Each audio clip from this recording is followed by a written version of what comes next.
What's up everyone and welcome back to the MMA Zone.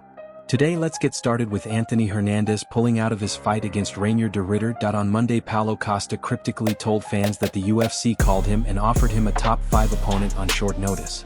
Before we continue, make sure to leave a like on the video to help support the channel. The UFC wanted the fight to be 5 rounds, but Costa reportedly countered with 3. Costa later explained the situation himself. He said that after Shera pulled out he heard news that someone was injured in the main event. According to Costa, the UFC called him to fight a top 5 opponent in a few weeks for 5 rounds. He said that because of the short notice he proposed a 3-round fight instead. Costa claimed the offer was rejected and suggested that people were scared now that his vintage version is back. Around the same time, Caio Borralho shared a post on social media that appeared to take aim at Costa. Borralho said he heard someone got hurt and that he was ready to step in for a 5-round fight on short notice. He added that he was not like someone who only agreed to 3 rounds. Fans quickly connected the dots and believed both fighters were talking about either Reinier de Ridder or Anthony Hernandez. Azamat Murzakanov also seemed to throw his name into the conversation by saying that Paulo Costa likes to pull out but he would be there. The situation was soon clarified when the UFC announced that Brendan Allen would step in on short notice to fight Reinier de Ridder. Ali Abdelaziz, who manages de Ridder, explained what happened. He said that de Ridder was originally scheduled to fight Anthony Hernandez, but Hernandez got hurt and he wished him a speedy recovery. He added that de Ridder accepted a fight with Paulo Costa, but later the UFC told them it was not happening. Brendan Allen then stepped up and the bout was booked as the new main event for UFC 1018 in Vancouver. Allen is coming off a win over Marvin Vettori this summer. That victory snapped a 2-fight losing streak that included decision losses to Nasruddin Imavov and Anthony Fluffy Hernandez. After Allen was confirmed as the new opponent, Hernandez released a statement on Instagram. He said that he unfortunately had to pull out of his upcoming fight due to injury. He apologized to the UFC, to Reinier de Ridder, and to everyone who was looking forward to the matchup. He also thanked Brendan Allen for stepping up and thanked his fans for their continued support. Hernandez said his focus is on getting healthy so he can return stronger than ever and be ready to make a statement. Now Brendan Allen has a chance to catapult himself up the middleweight rankings with a short notice fight against Reinier de Ridder. In other news, Sean O'Malley reacts to a UFC fight rumor. A few weeks ago we reported on O'Malley discussing a possible return before the end of the year. Since then there have been rumors suggesting he could fight Song Yadong next. During a recent video on his YouTube channel, O'Malley said he likes the matchup and is ready to go sometime later this year. Song took a picture with Marab and said, I'll see you, he's fighting me next or whatever. To be honest, I don't know what the plan is.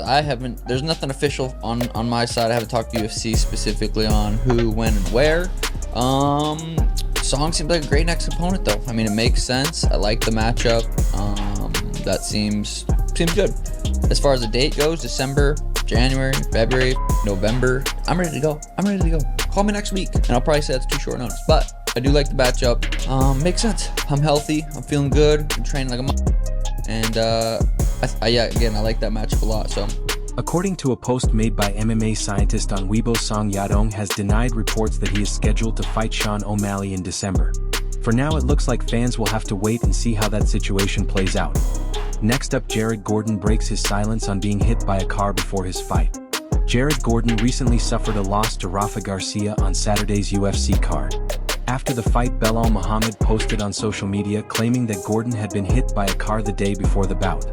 Fans and media quickly tried to verify the claim, and Gordon later confirmed that it was true. On Monday, Gordon explained what happened in a post of his own. He said that 2 hours after weigh-ins he was standing in the street while a car was backing out behind him. Gordon was looking down the street away from the vehicle while the driver was looking the other direction as someone waved him on. As the car turned, the right wheel ran over Gordon's right foot and the bumper buckled his knee inward, which resulted in a sprained MCL. Gordon said he considered pulling out of the fight but decided to move forward. He admitted it might have been the wrong decision, but after a tough training camp he did not want to withdraw. He apologized to fans for his performance and said he will move forward. As of now, there is no official word on how long Gordon will be sidelined due to the injury. However, it was noted that he was not transported to the hospital on fight night, unlike several other fighters including Gene Silva, Dustin Stoltzfus, Jose Medina, and Cedric Dumas. In other news, Bo Nickel believes he sees holes in Khamzat Chimav's fighting style. When Chimaev enters the octagon, it is no secret that he relies heavily on his grappling. While no opponent has been able to shut that down so far, Nickel believes the champion still has weaknesses. During an interview with TalkSport, Nickel reflected on Chimaev's recent win over Dricus du Plessis at UFC 319 and discussed areas he feels could be exploited. Nickel said he sees holes in Chimaev's game and added that this is not meant to discredit him because everyone has weaknesses. He said he doubts Chimaev would be able to take him down and believes his cardio would hold up.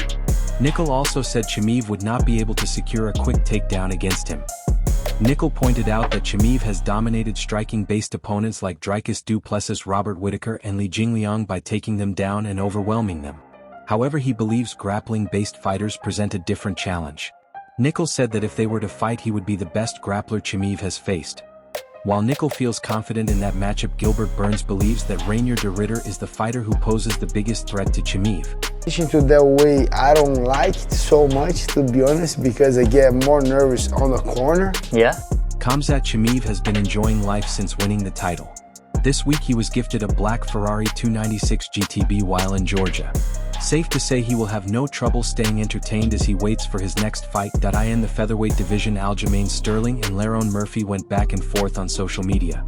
Murphy's recent highlight reel knockout has many believing he should be next in line for a title shot, although nothing has been made official yet. Murphy questioned why Sterling's name was even being mentioned, saying that Sterling is 2-2 in his last 4 fights. He added that Sterling was a great bantamweight but an average featherweight, and said the only name that makes sense is Lerone Murphy. When a fan brought up Sterling's wins at featherweight, Murphy responded by saying they were 2 impressive wins, but noted that Ortega was nearly done and that Calvin Kattar was on a tough losing streak. Murphy said he respects Sterling's bantamweight run but remains confident that it is his time since he is 17-0. Murphy also commented on Diego Lopez's position in the division after his recent win.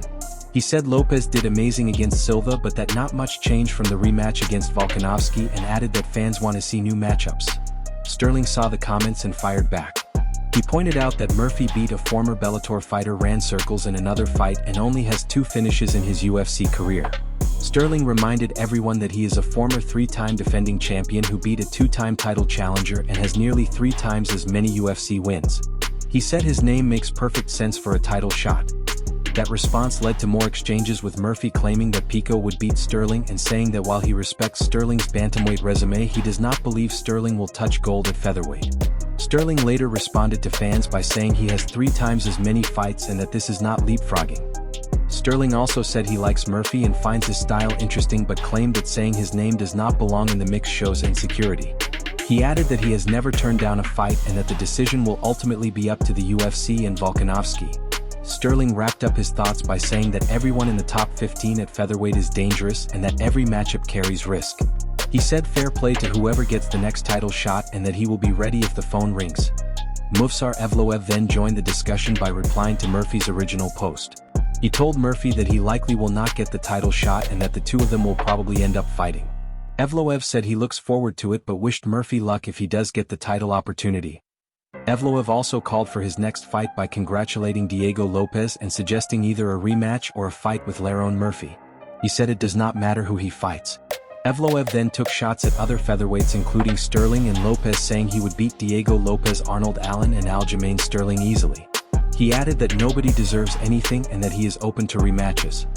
With Alexander Volkanovski healthy and ready to compete, fans are hoping the UFC announces the next title fight soon. Now let's move on to today's UFC updates. Following this weekend's UFC card, here are the latest developments. First up, a bout has been booked for UFC 322 between Kyle Daukaus and Gerald Meerschaert. Daukaus is coming off a big first-round win against Michel Pereira last month in his return to the promotion. On the other side, Meerschaert is currently on a 3-fight losing streak and was most recently stopped by Michael Oleksiejczuk. Next, the UFC has added a new heavyweight to the roster. According to Sucker Punch Entertainment founder Brian Butler, the UFC has signed BJJ champion Max Jimenez. Jimenez enters the octagon with a professional record of 6 wins and 1 loss. After Butler announced the signing, fellow fighter Carlos Vera responded in Portuguese congratulating Jimenez on the opportunity. Finally, we have an update on Gilbert Burns. During an appearance on the Believe You Me MMA podcast, Burns revealed that he still has 4 fights remaining on his UFC contract. However, he admitted that he is unsure if he wants to complete all 4 bouts.